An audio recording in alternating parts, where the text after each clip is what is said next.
My name is Jiyoung Choi. I'm the director of the SUMMEER organization sponsored by the National Science Foundation.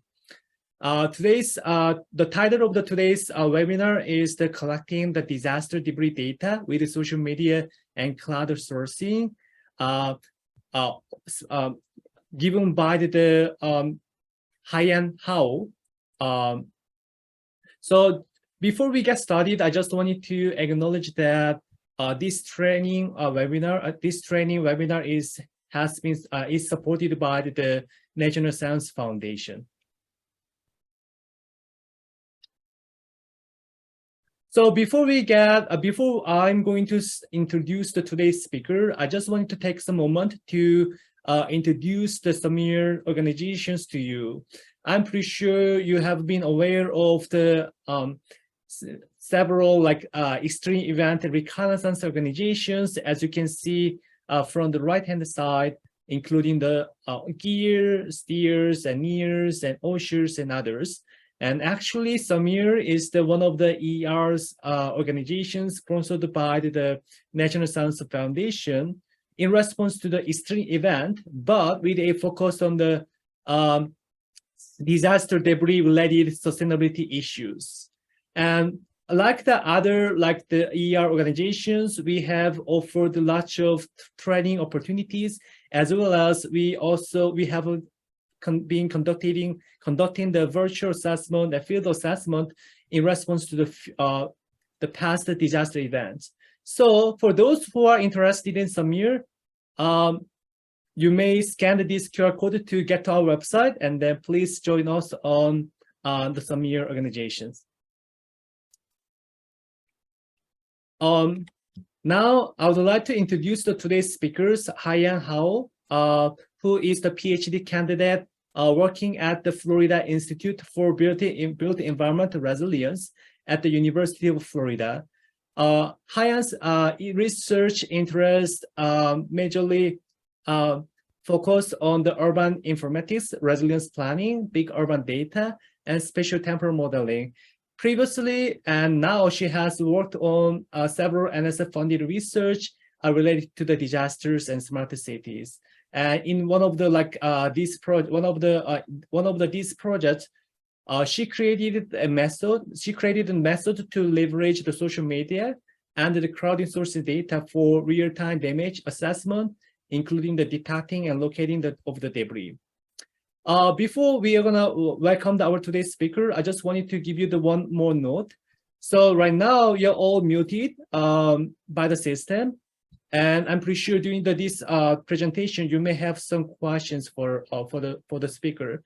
In that case, please use the chat to share your questions. Then the speaker, Haiyan, will answer each of these questions in the end of today's webinar. And now it's time to hand it over to our today's speakers. Haiyan, you may want to start sharing your screen. Okay.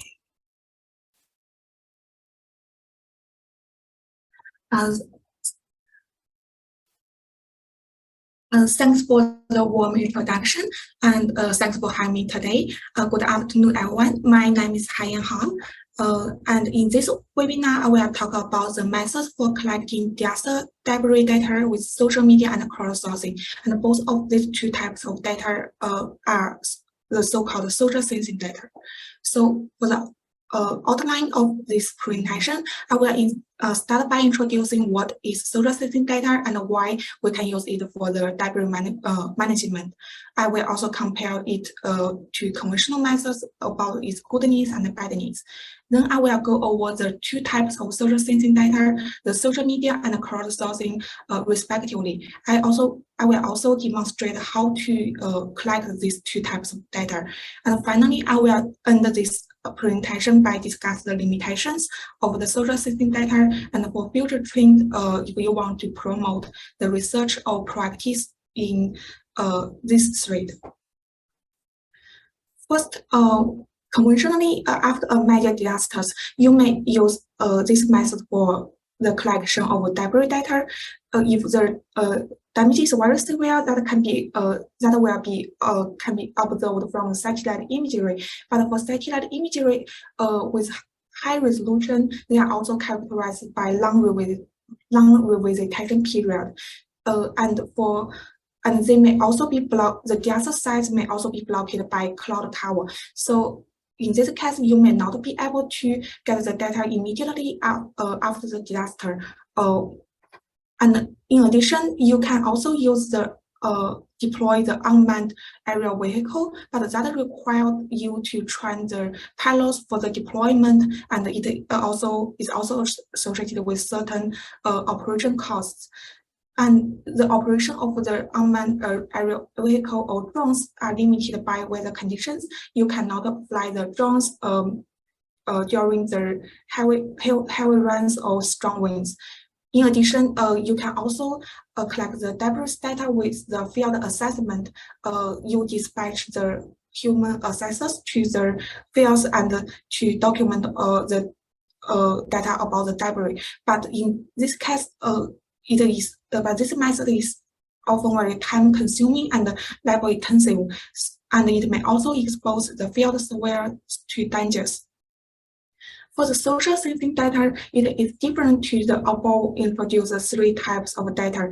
For example, when an event happens, the social sensing data refers to a set of sensing and data collection paradigms that the data are collected from humans or the devices that are carried by humans. So if an event happens, if we got lucky, we may have some physical sensors like a traffic camera installed near this thing. Then we can know the occurrence of the event immediately, and then stakeholders can take immediate quick measures to control the event. But in the real world, we may not have so many physical sensors installed in the built environment. The social sensing will treat humans as sensors who can collect the data with their 5 senses. In this case, you may see the flames, you can smell the smokes, and you may hear the explosion.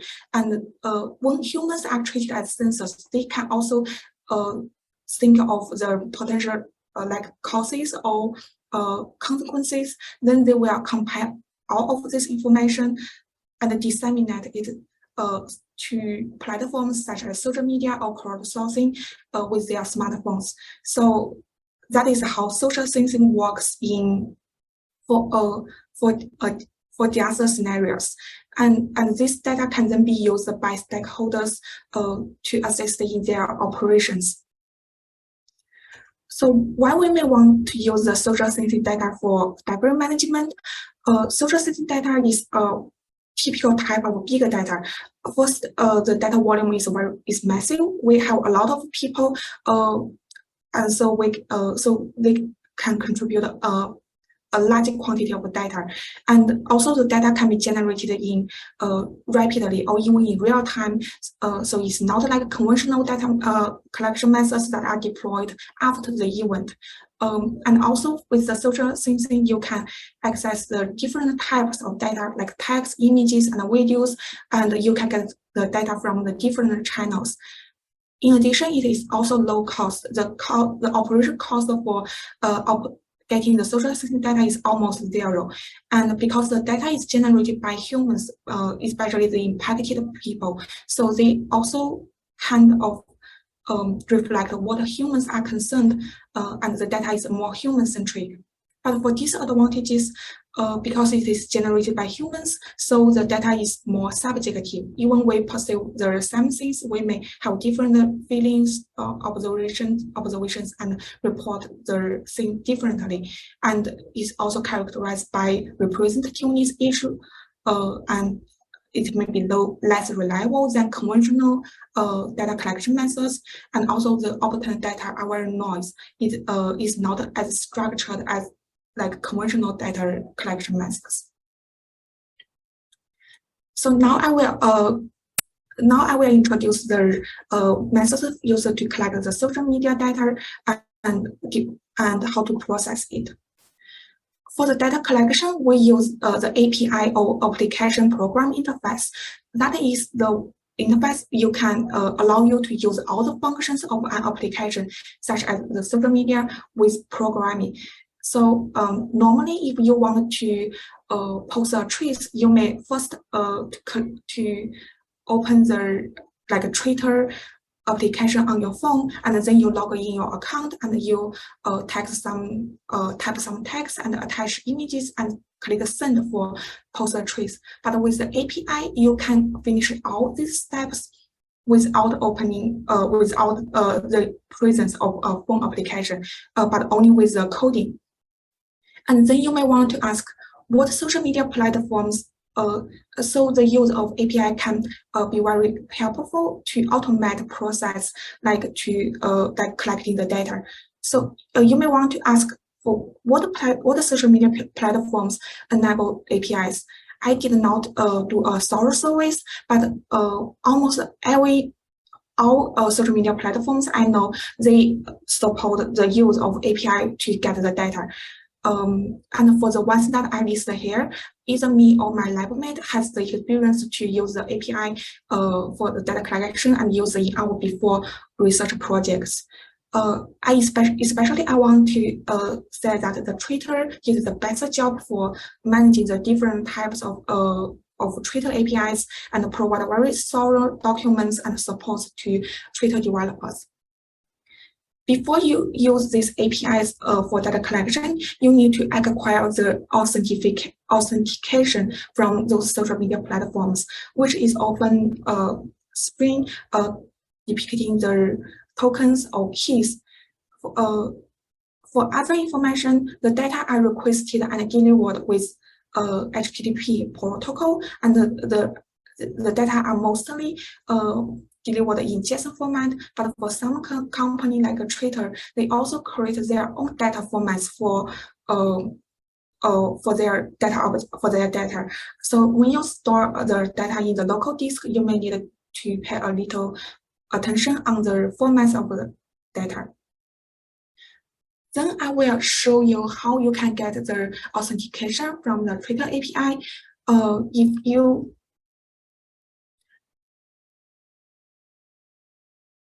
So if you search for a Twitter developer platform, you will see an interface like this one. If you and then you can sign in.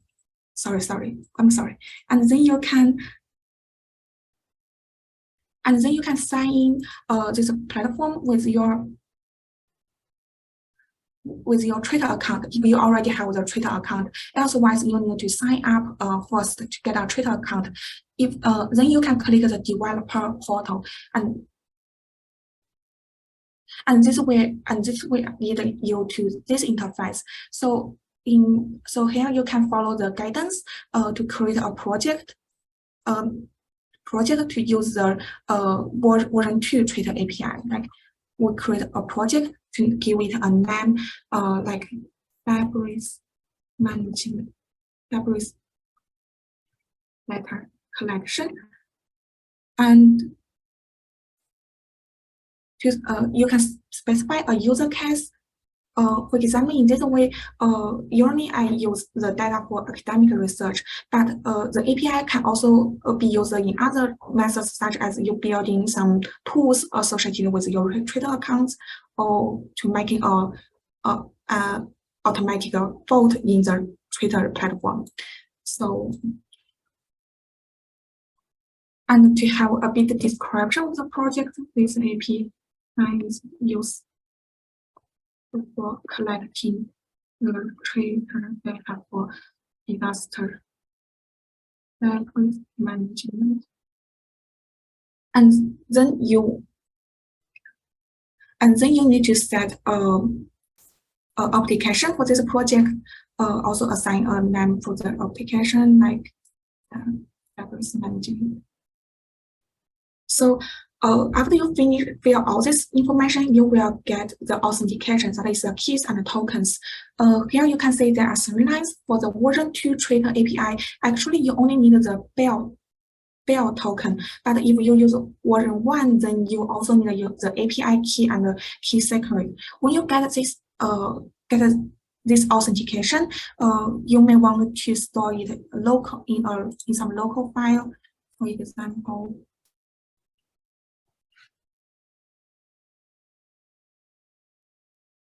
For example, I will replace the bell token and the key token that I used before. And you copy it, and you all of them are a set of a series of strings.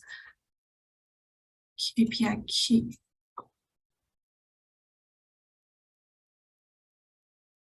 And API secret.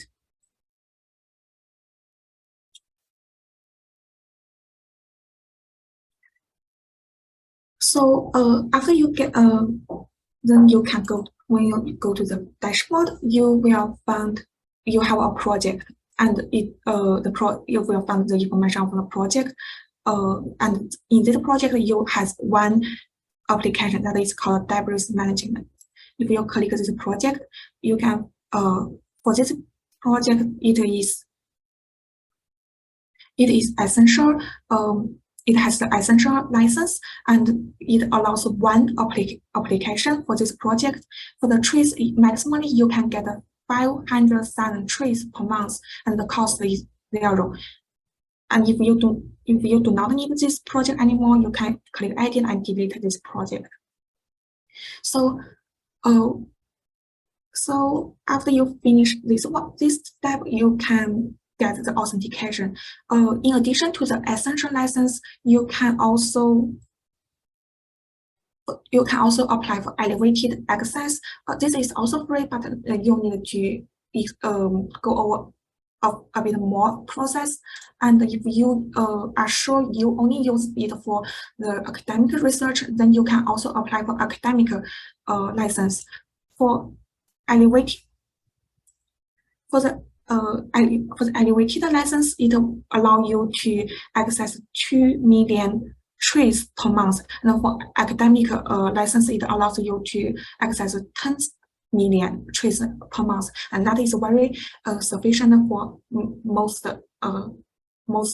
applications or data collection needs.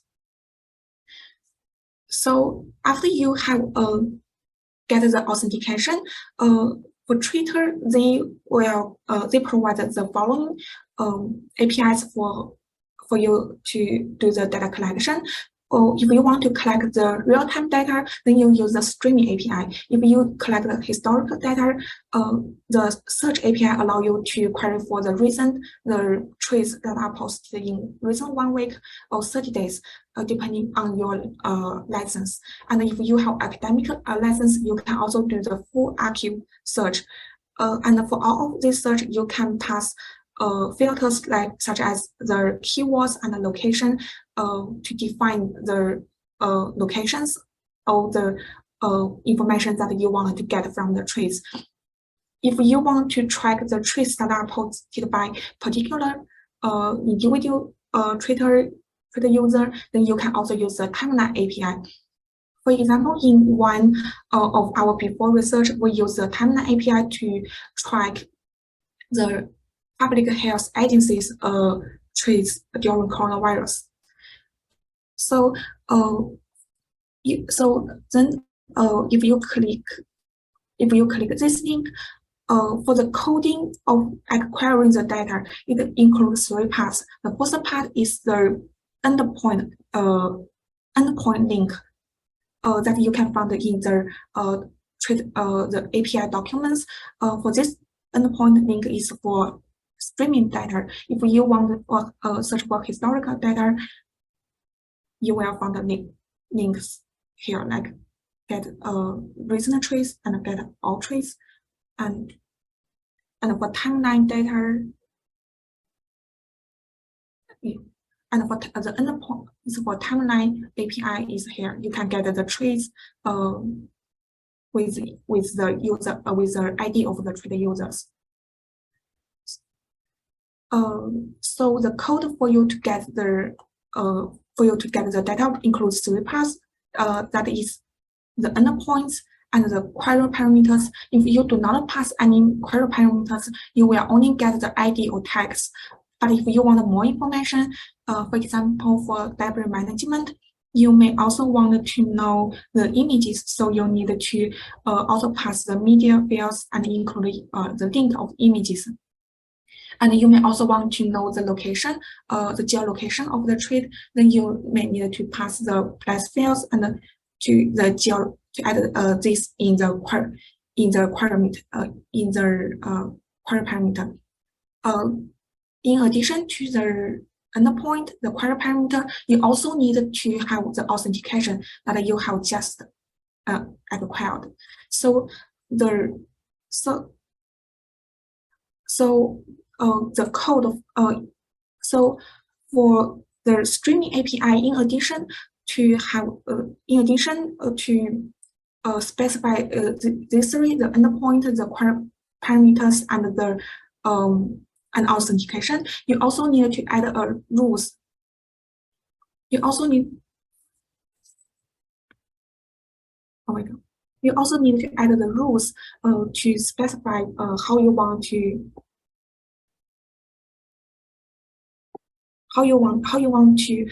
filter the streaming, how you want to filter the streaming trees. Here I will quickly demonstrate you how to add the rules to the streaming API and how to use it to get the streaming trees. For the adding and the deletion of the rules for the streaming API, it also has an endpoint that is here, the post stream rules. So if you open the program interface, if you this is a code that I have already write to post for the purpose of this code, it is to post a rule to the field for the filtering of the streaming. So for this code, it is through the core function. Firstly, you need an endpoint that is exactly the same as this one, and you need to define the content type of the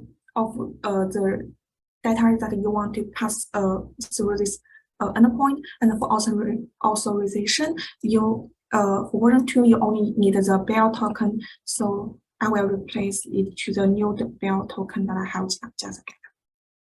And then you pass the data, the action that is to add a rule to query trees include keyword of libraries, and the language is English.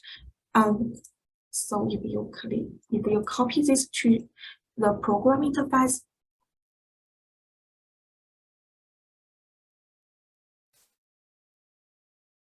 you will see that it returns the object and said that you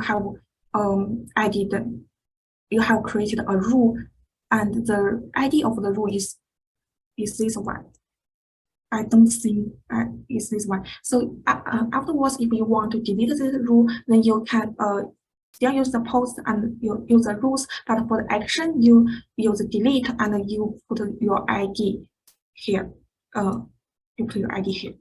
Then you can delete the rule. So with this rule specified, that is to collect all English trees with the libraries, then we can start collecting the real-time trees. So for the real-time tree, streaming trees, firstly, you need to specify the endpoint where you want to collect that is a streaming data. So which corresponds to this part. And also you want, in addition to text, you also want to pass other fields you want to acquire from the data collection, such as when the created at, which means such as the created at, which means when this trade is posted or created, and the media field we want to know is there any images or videos associated with this trade, and for place we want to know where is the trade. So you can add more parameters after this query. In addition to this query link, for in the header, you want to pass the authorization information that is still your BEL token. So I will replace it one. So if you copy this code to the program interface, currently being proven. Try again.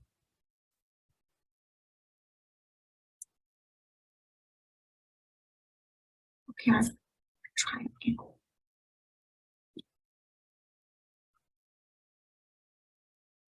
Then the system already has started to collect trace for you. So, for example, currently because this is what I newly applied, I have 20 trees, but okay, it may takes a bit of time because we have added filtering criteria to make. So you can see you already get a treat. The treat is created at a certain location because we specified that we want this information. And for the contact text, it says, yeah, he does not this text, and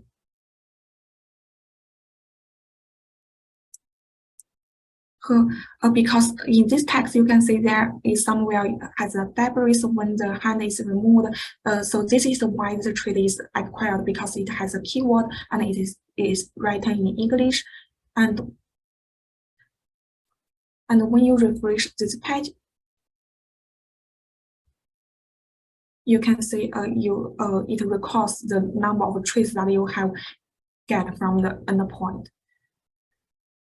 So that is for the collection of the streaming trees with the programming API programming interface.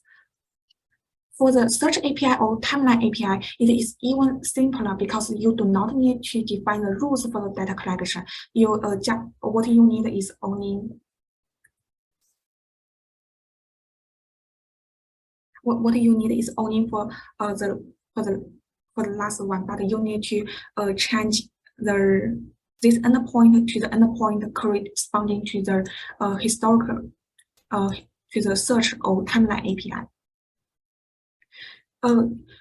You may concern that for this coding, it is looks a bit difficult and it is easy to make typos. So if you use Python like me, I will recommend you to use the Python libraries like these ones, because for these libraries, they have already organized all the different APIs with different as different functions, and you can directly call the functions, and you can pass the like filtering criteria and the inclusion of the query parameters as variables in those functions.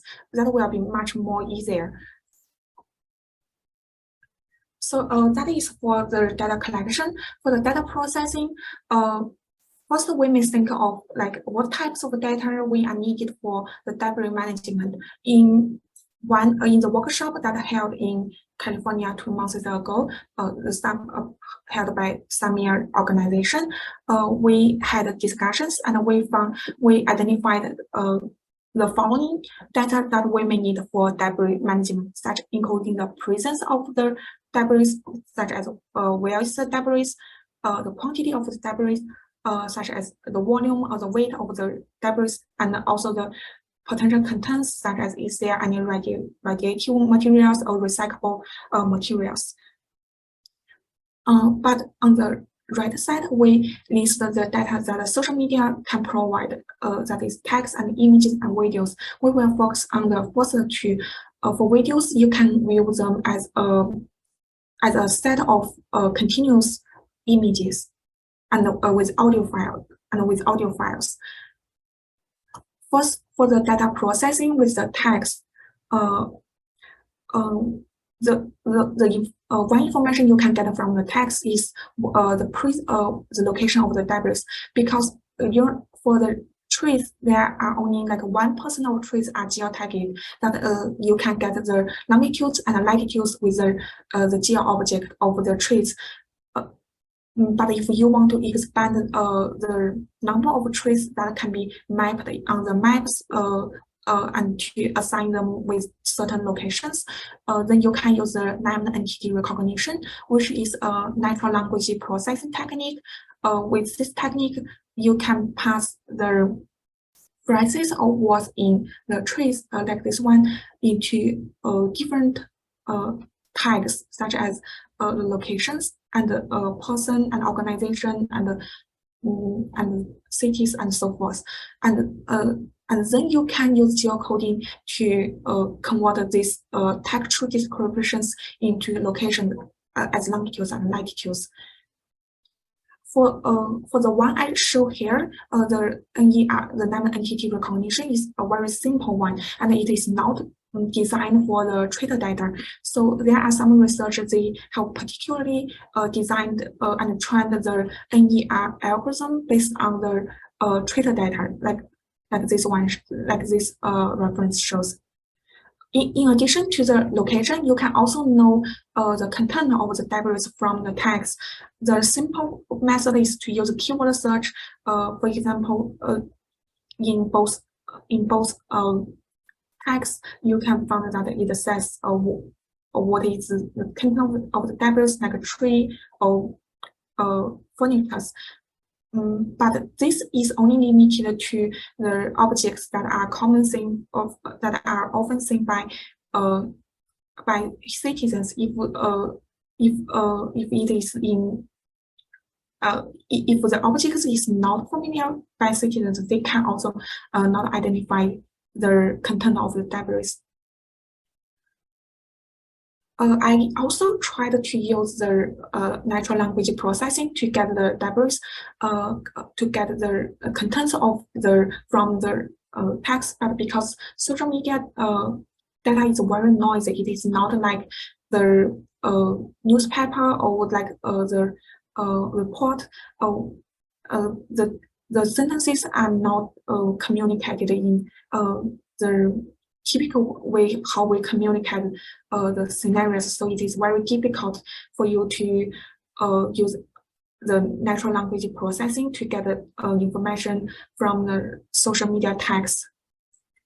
For the processing of images, of course, we need the computer vision models for the analysis, but conventionally, the computer vision models, like for object detection or they are not designed for the other scenarios. So you may need to use transfer learning to adapt those developed algorithms and to make sure that they can be used for the other scenarios.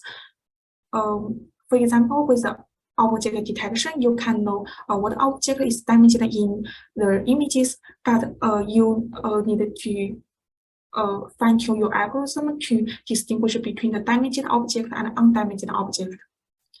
For quantity, it may not be possible for you to know the detailed volume of the debris from the 2D images, but with computer vision, you may know the relative quantity, such as which location has more debris, and which location has less debris. And with the different methods used for the text and images, I have developed a pipeline to integrate them, which tags the original raw social media trace, and the outputs will be the structured data telling the presence of hazards appearing in this trait, and the contents of the damage showing the text and images. I split the text and images for processing to maximally use the trait data and use different analysis methods for the different types of data, and for the output, it can then be mapped on the maps based on its geolocations for the stakeholders visualization. One thing for this algorithm is that I have tried to share it as an API, so you may be able to use this algorithm even you do not have the access, even I do not share the original code. For example, this is this is an interface of the API. In the text, we can randomly choose some images like this one. And assuming that this is a trait text, you will get use like, and if you submit it, the API will return your its analysis result for the text and images, which is based on the inputs. Let's try another one. Like this.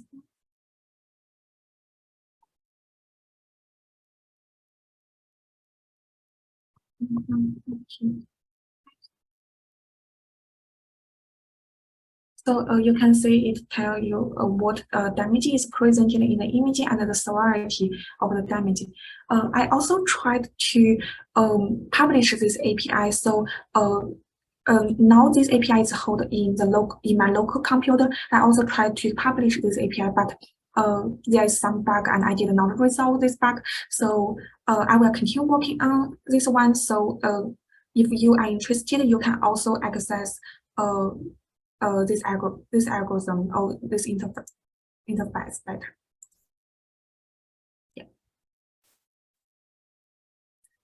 For following story of the trait analysis, because when we can get the real-time traits, so I also integrated it in a real-time computing architecture. It not only takes the traits but other real-time data such as the stream sensors, and then they are processed and displayed in some geo-visualization dashboard for stakeholders to know what is happening. And this video records the case that for such system to be applied in Hurricane Harvey and in Houston during Hurricane Harvey. So you can zoom in and pan through to get an idea like what is happening at which location. Like this one.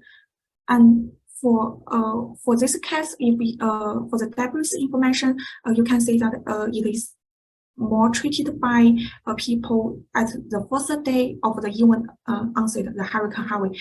And in addition, when the after the event, it is also posted by the impacted citizens.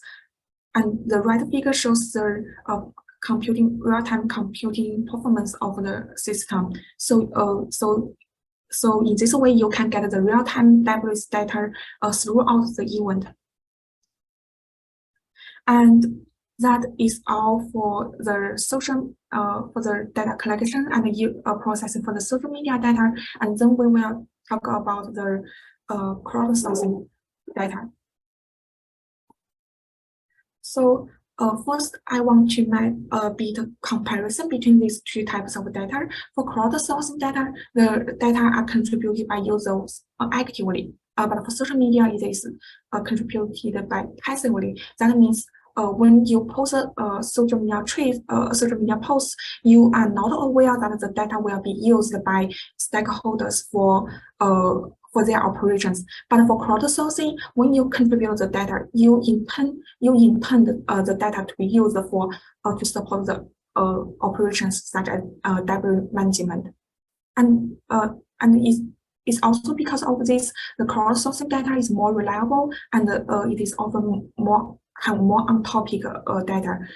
For social media data, it is unstructured. It is in text and images, and the text images can describe anything. But for crowdsourcing, you can also use it to collect structured data by like distributing the structured service. For crowdsourcing data, for social media data, it often has large user base, but for crowdsourcing, the user base varies among the different platforms. I also want to note the difference between the two types of crowdsourcing. For the first type, like the 311 portal, the users report their situation observations. That means they are the first observer. But in addition, you can also get the crowdsourcing data with the platforms such as AMT to hiring the users. I will talk about a few crowdsourcing platforms that are used for disaster management. The first case is the Houston's 311 platform, in which the city add a button here. You can see, particularly to collect the debris generated during the highway. So if you click this button, you will be entered. You will see this form to collect information such as the address and the contact information and other information. Then the city can refer to this data to arrange the task force for the debris removal. Another case is that in like 2014 or 15, the FEMA they also enable the add a channel for crowdsourcing in their official phone application. So with this channel, it allows affected people to report the impact and take pictures and to submit related information. But this channel has been recently closed because there is no much users of FEMA's phone application. So now you will not see this function. And in addition, there is an official agency called NAPSG. They also operate a crowdsourcing platform to collect the disaster damage data, and they did this by hiring a group of volunteers to collect data from different channels, including the social media, and to add in this portal. So for this link, you can go. If you click this link, you can go to this portal. But if you want to contribute, but if you also want to be a volunteer and contribute the data, this is the data form that they use for data collection. So it's based on the ArcGIS survey 123, and you can say you can add the images here and also to specify the location of the debris and also other information of the debris. So after you finish this survey, the data can then be displayed in this portal.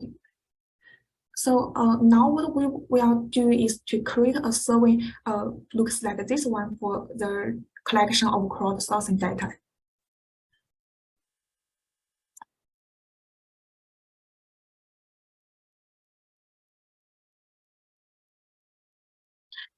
So for the tool of this survey, it is ArcGIS Survey 123. If you have experience with other survey tools such as Qualtrics or SurveyMonkey, then you may be very familiar with this type of tools. So let's add a new survey.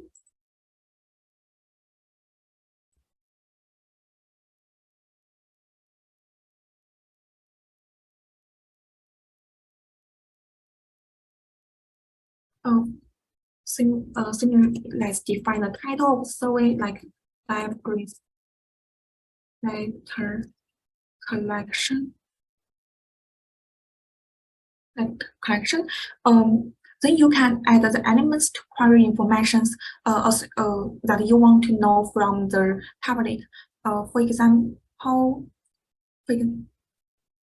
if you have any good questions for the debris data, you can type it in the in the text in the chat box.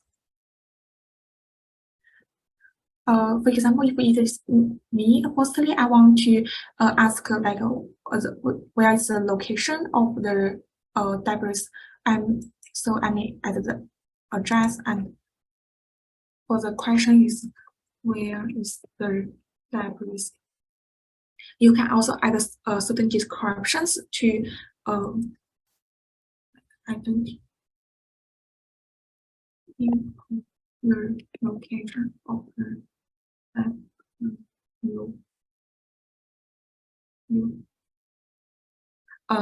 certain descriptions like this one. And you can also make this question to be required.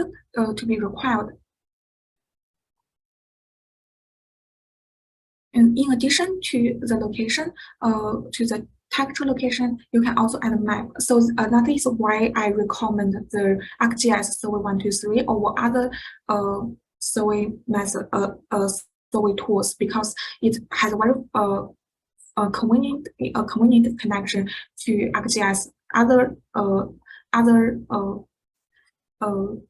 products, and also it is very easy for you to use it for the for you to query the location information, like the location of the debris, pinpoint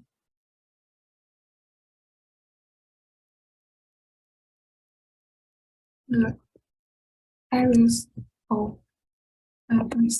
And here you can identify, you can specify that the input is point features, line features, and areas. So for example, let's put area here, and we the input will be the vertex or the sketch. So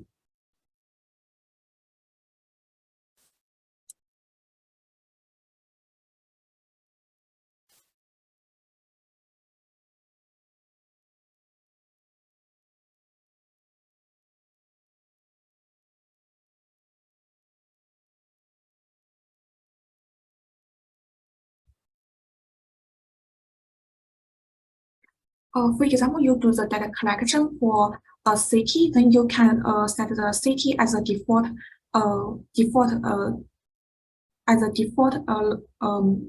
interface of this map. Then specify, and you can make the question as a required question. In addition to the location, for other, you can also add questions to ask the public about the other information about debris, like, for example, you can let them to identify the types, you can let them to upload the images, photos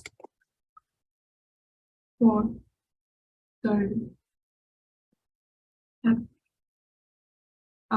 the photos, and maybe other type of files, if photos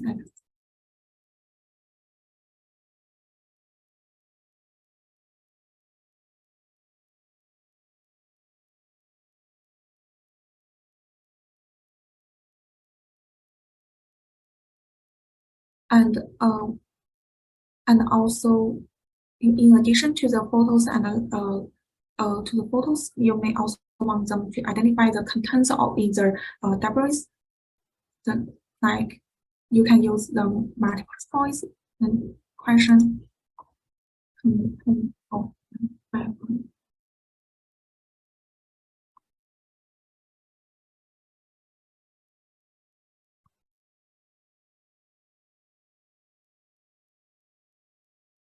Like, hi.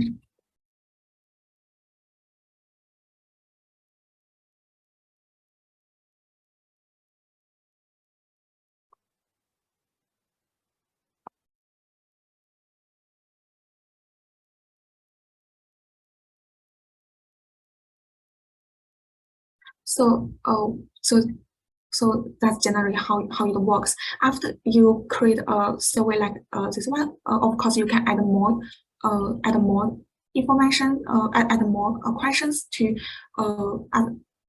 ask for the details of the debris. that the public can report, then you can publish this survey.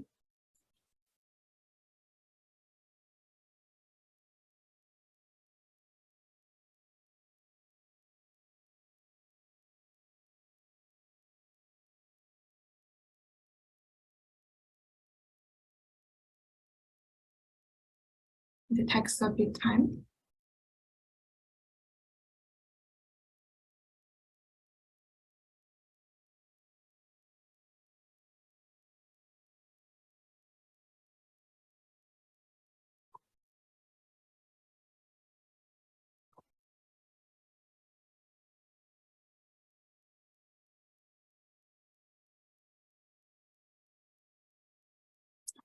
So after you publish the survey, in here you can get the link or the QR code for this survey. I will like send it to the text.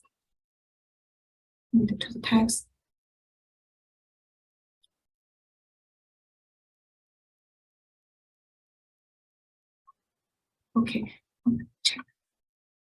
So and also you should to make sure that everyone can access the survey, even they do not have the ArcGIS account. If you click this one, and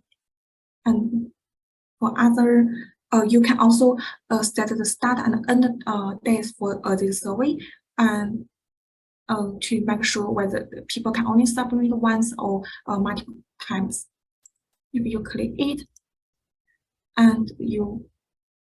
So now you should be able to access this survey through this link.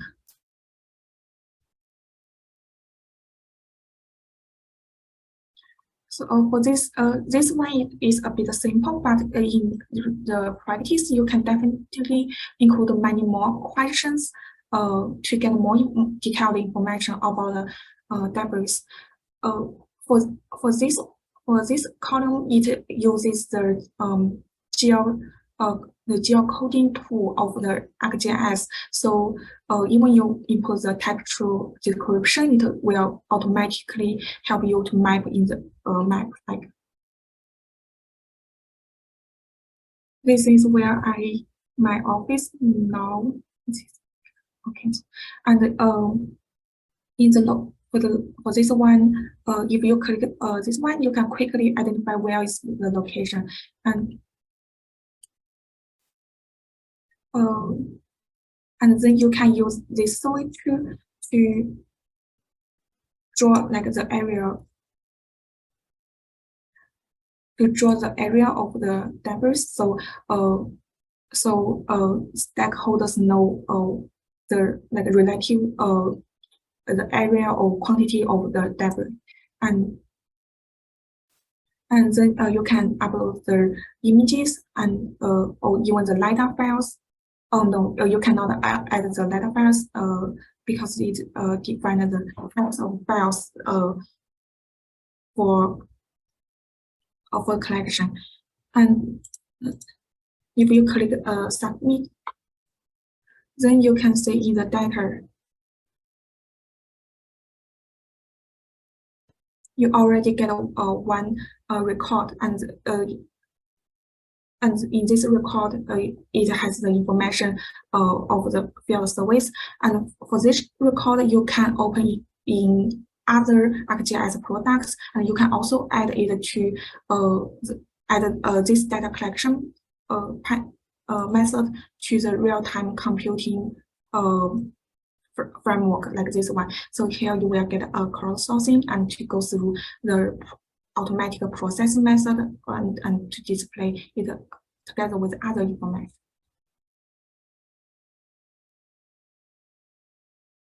So this is about the use of crowdsourcing and the tools that you can use to collect the data. For discussions, firstly, for the use of social sensing data, we may worry about the reliability, especially for social media. There are much misinformation, and the images can also be faked or photoshopped. and there are also many both. But luckily, there are already some methods developed for scoring the reliability of social media posts. For Twitter themselves, they also have functions such as to verify for user verification. For verified users, they will have this mark after their name, and they also have algorithm to detect sensitivity links and tag misleading information like this one, which is just developed during the coronavirus. So in the with the API calling, you can also get the information such as whether the user is verified or not, and is the content has a sensitivity link or not. So in this way, you can filter out the tweets that are less reliable and only include the ones that are posted by more reliable sources. For data representativeness, social media data are known to be used more by the educated and young citizens. Even in the United States, one research we have did before found that there is still a gap between the young people with age less than 58 and elder people in the skills of using the social media, and also white people is a bit more proficient in using social media skills in using social media than non-whites.